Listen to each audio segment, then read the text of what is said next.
Hey everybody, welcome to another episode of our TESCH Talks. Today I'm with Jeremy. He is the co-founder and chief idea officer for NEWaukee, and we're here at the Hudson Business Lounge by a beautiful fire on this cold day. So I want to thank you, Jeremy, for being our guest. Thank you. And just tell us about NEWaukee and how it started. Well, it started 10 years ago as an idea of the new, and the name is around new ideas, new people connecting to the city. And it really was, the impetus for it was we have found that so many people that are from the city live here, and if you were new, it was hard to connect. And we started creating a bunch of platforms for people that were new to the city to kind of find that affinity. And then it's obviously grown since then. But we were usually meeting every other Thursday, kind of come together, have a beer, and just talk and really build relationships. I think there's so many networking events out here. Ours were more about relationships first, business second. And we still hold true to a lot of that today. Is yes, you can come here, but I don't want your business card first. Right. Ask me about myself first, and let's actually have an authentic conversation, because we believe you do business with your friends and be a trust. Especially in the Milwaukee area, yeah. It's just all about the connections versus a Silicon Valley type feeling. So I know this is your 10-year anniversary. So what would you say was like your top 2 accomplishments in those first 10 years? I think just making a business model is sustainable like this.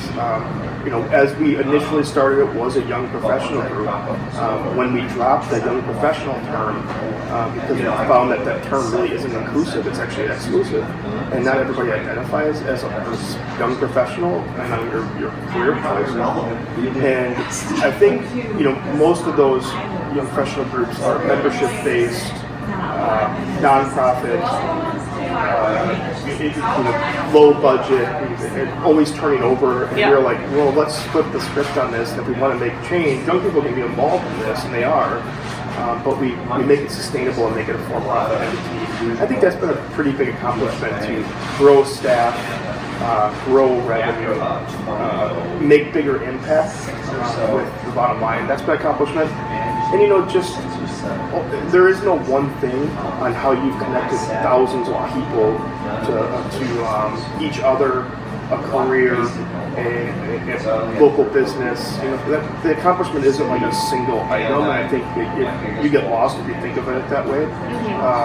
We just did a survey actually yesterday, and we're getting some of the early data back around like what people think about us. Yeah, we just forget to ask that stuff, and it's some of the stuff is like 90% of the people that have came to more than 3 of our events feel like they belong in the city, which I thought was probably the most rewarding thing. And I think when you think about, if we do have to think about one thing, is the biggest accomplishment is that we can make people feel like they belong. Right. And having, diverse and inclusive, cultures in the workplace and just in the community in general is like a super big focus. So that's pretty cool. You guys are already like ahead of the curve on that and making those business decisions. So what do you guys do to help businesses outside of like posting job opportunities? We do job posts because that's easy. Oddly enough, I read a lot of data on this, and it's like 70% of people don't even get their jobs online still. Like they go through referrals and friends and relationships. So that's what we do. We help companies really build an overall experience for their onboarding and hiring process. So instead of the traditional, I'm going to post my job here, I'm going to go to a career fair, they hire us to design an experience that will make people feel like they belong. And we hear so much about corporate culture, and I swear to God, every time I ask people about corporate culture, it's, we have a company picnic, or they talk about these tangible physical things usually, when really culture of a place is, do you belong there? Do you trust your coworkers? Do you have meaningful work? And that's a culture, and that's what we help create. Your employees trust you. We also help sell the city a lot, because that's a hard thing to do. We're not an influx city of people. And we help them with their brand, their employer brand, not the marketing side of things is like they're selling to consumers, but more about, hey, this is a great place to work, here's why, and here are the opportunities. So that's mostly what we're doing, is designing experiences that create a sense of belonging. That's fantastic. So I know you guys are doing something, I don't know if it's your second year doing it, but it's called Make It in Milwaukee. And that kind of plays into what you just said about having people stay here in Milwaukee and work here and feel like they want to work here. Yeah. So tell us a little bit more about that. So Make It in Milwaukee was a really good example of designing an experience. So if you think about going to a restaurant, and you know, how do you hear about a restaurant first? A lot of people outside of Milwaukee don't know a lot of the companies in Milwaukee if they're not like a big, gnarly global brand. So there's that first part. How do you, if I would ask you your top 3 restaurants, you'd have to pick those 3 out. Everybody would have different ones. If you're not on the top 3 employment list, how do you do something different? So we started looking at the college sports model of how they recruit top talent for college sports, and took that model and made it into a model that we designed for employers, where we go to the colleges, much like a career fair, but instead of selling just here's my pamphlet, here's an awkward conversation on this side of the table, and this side of the table. By the way, we're probably not going to hire you anyways because we already have people in the queue. We said, let's go out, let's find diverse IT talent.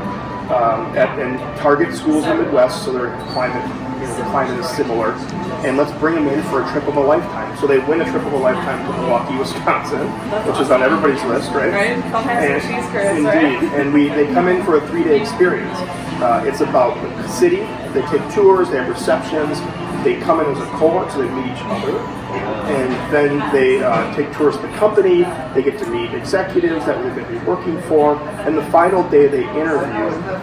And what we find is we make offers to around 60% of the people that come through, because they're only pre-vetted. Right. Like on paper, they're hireable. And we have a 100% conversion rate to this day of moving people here from other cities, because it is about the experience. We call it experiential recruiting.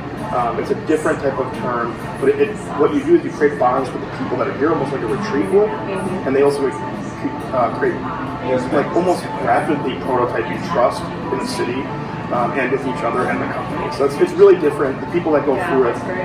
Well, they kind of have a sense of comfortability, having gone through it, and kind of get a glimpse of life. If you move, you're moving with somebody that you just went on this relationship with. And then, we do it actually also internally. You might think of like, okay, we go to Detroit and pull people in. Well, someone that lives in Jackson might not know everything about Milwaukee. And then we find some people even in Milwaukee don't know all it has to offer. So there's a layer of this. It's also a retention strategy of the city, not just an import strategy, that we also do with all the companies to say, hey, let's just go to universities and sell them on this, because I think the grass is always greener type of approach until you actually understand what's out there. Cool. Well, I have one last question for you. So we're heading into a new decade, and your 11th year. So what do you want to see happen next year? For NEWaukee? Well, I can't. There's something really big in the works, and I can't actually reveal it. No. We're about 2 weeks too early, 3 weeks too early. But NEWaukee will always kind of stay the same, doing what it does. We've invested in 2 other companies, Nuance. We're business partners with someone that's a talent firm. We invested in the Rev Collective, which is a female peer network accountability groups within clusters, and that's taking off. And then we have a whole other thing. So I think NEWaukee will serve as this kind of orator and connectivity tool for all these other things that we're part of. And then looking at how do we get into, not as, when we do programs and experiences, people look at it as a temporal thing. We look at it as a permanent thing. Because if you have a good experience at our night market or any of our 180 events we do a year, if that stays with you, that experience stays with you, it changes your perception, maybe it connects you to something as a memory, whereas maybe a physical building like this, you walk in and out of, you don't have a relationship with. Right. But we are looking to get more physical in our physical space, so that's kind of cool. I'll leave you with what the future is. That's exciting. Well, thank you so much for being our guest today. I really enjoyed hearing what you guys are up to. Yeah, thank you. Thanks.